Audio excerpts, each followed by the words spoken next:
My brothers and sisters, the hadith presented to us is in Sahih Bukhari, and I'll quote it to you. The Prophet ﷺ said, the matter of creation of a human being is put together in the womb of the mother in 40 days. When your mother first conceives you, when you are a drop of sperm mixed with your mother's egg, and you become a little tiny embryo or whatever it is, for 40 days you stay that way. The Prophet ﷺ says, and then he becomes a clot of thick blood for a similar period, for another 40 days. That's now 80 days. So you change your form slightly. And then a piece of flesh for a similar period. You become like a little flesh with no face yet, just something that is a creature that cannot be identified very well, except of course with new technology, for another 40 days. That's 120 days. Then he said, then Allah sends an angel who is ordered to write 4 things. He is ordered to write down his, meaning the new creature in the stomach, you and I, to write down your deeds, everything you're ever going to do. Number 2, his livelihood, everything you're going to earn in your lifetime. His date of death, exactly when you're going to die, it will not be changed. And whether he or she will be blessed or wretched in religion. Then the soul is breathed into him or her. That's when you become a living being with a soul and a body, 120 days. What does this mean? That Allah has written all this stuff? Because a person can look at that and say, so everything I do, Allah decided it, I have no choice? The answer is no, it's the other way around. Allah's knowledge of you in your future, He knows what you're going to do. And He tells the angel at that point, write down what I already know, in other words, that has been written in the preserved tablet. Why does Allah write it? Because there is a wisdom, there's a way that Allah runs this world and the way the system works. Number one, Allah subhanahu wa ta'ala knows, then He writes, then He preserves, then He creates, then He makes it happen. The way He makes it happen is, first of all, it is written. Where's it written? Allah only knows. By whom? By the angels. Why? Because the angels have a job to do. They're going to carry out certain things that are going to facilitate what happens in your life. Based on what? Based on Allah's prior knowledge of what you're going to become. Like a time machine going to the future, seeing what you're going to do, and then writing everything you're going to do, and then coming back into the past, and there you have it. You have a report of what you're going to do in your future. Allah does that because it gets created. That's the only way things get created. By Allah knowing them, writing them, creating them, willing them. Therefore, your deeds are your choice. Number two, His livelihood. All the provision you're going to get has been set by Allah. How much money you're going to earn throughout your life, the time that you have, the resources that you're going to get, the health that you're going to have, all the different types of provisions that you're going to get in your life. They have been set within a boundary, again, based on Allah's knowledge, and a few other things we're going to explain. And also, your time of death. There are people who try to take their own life, but they don't die. And there are those who Allah subhanahu wa ta'ala allows to die when they take their life, but they have a consequence for that. And that's another story. That's up to Allah to judge them. But why I mentioned that is to show you that just in case someone says, but if their date of death is written, we have no control, what about those who take their life? I say to you, that's only with Allah's permission. And there are those who don't want to take their life, but they still die. And in the end, everybody will meet their death. One way or another, it is inevitable. It's been written before you were even born.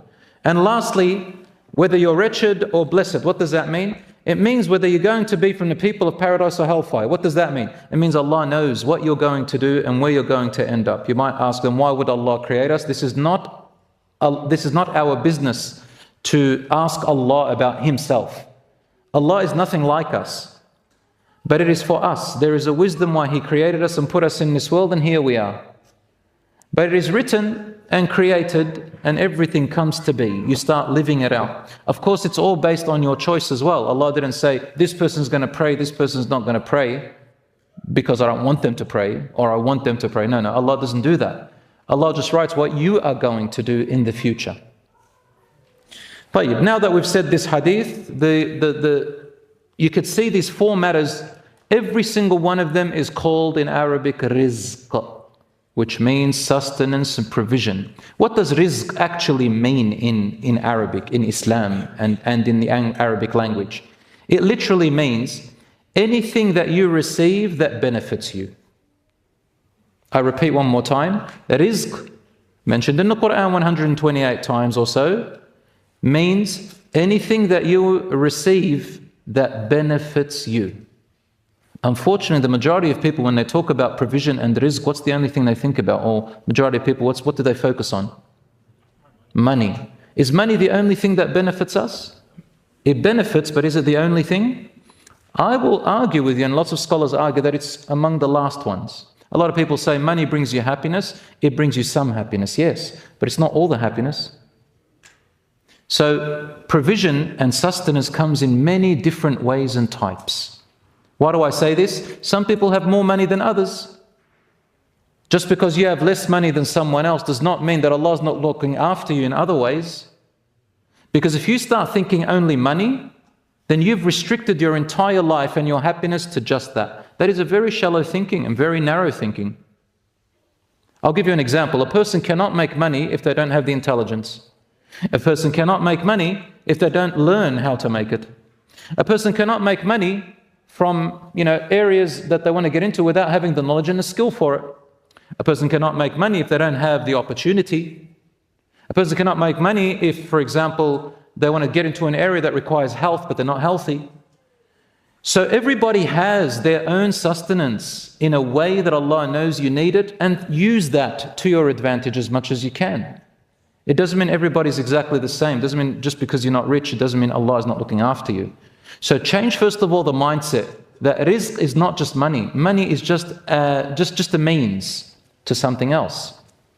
For example, if you have connections, that's wealth. You have connections with other people, with powerful people, that's wealth. You have a really good way of communicating. Communication is wealth. People are making amazing careers out of insignificant things, such as knowing how to use AI and the internet, social media. Isn't that correct? So the idea is rizq is not just money, but it's a whole lot of different types. We'll go through them, inshallah. So anything a person benefits from is called rizq. Benefit from in your livelihood, and for a Muslim, also in your hereafter. Some people forget that rizq, provision and sustenance, is also for your hereafter.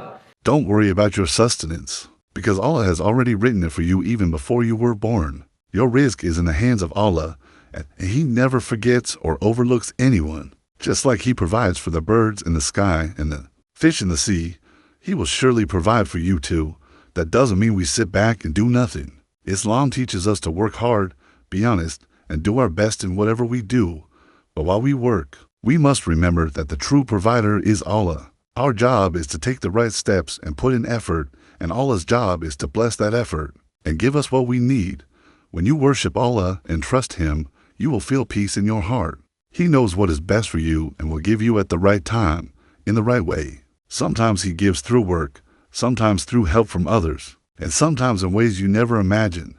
Just keep your faith strong, so don't be afraid by the future or stress about money too much. Work with sincerity and always ask Allah for His help. He loves those who rely on Him and turn to Him with hope. Your rizq will reach you, no matter where you are, because it is written just for you.